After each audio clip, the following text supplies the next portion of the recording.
అబ్దుల్లాపూర్ మెట్ sub register office కు building యజమాని తాళం వేశారు. 40 నెలలుగా ఆఫీస్ రెంట్ ను ప్రభుత్వం చెల్లించడం లేదు. అద్దె విషయంపై జిల్లా రిజిస్టర్ కి పలుమార్లు ఫిర్యాదు చేసినా ఎలాంటి స్పందన రాలేదు. దీంతో బిల్డింగ్ ఓనర్ ఆఫీస్ కు తాళం వేశారు.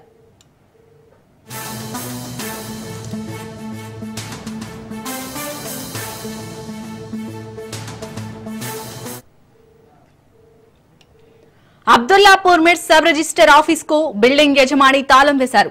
40 నెలలుగా ఆఫీస్ రెంట్ ను ప్రభుత్వం చెల్లించడం లేదు. అద్దె విషయంపై జిల్లా రిజిస్టర్ కు పలుమార్లు ఫిర్యాదు చేసినా ఎలాంటి స్పందన రాలేదు. దీంతో బిల్డింగ్ ఓనర్ ఆఫీస్ కు తాళం వేశాడు.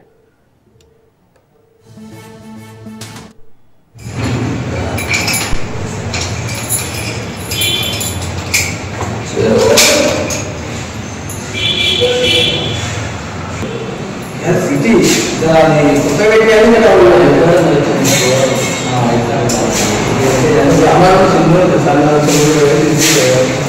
ఇంకోటి చిన్న పెట్టాలి మధ్యలో రాదు.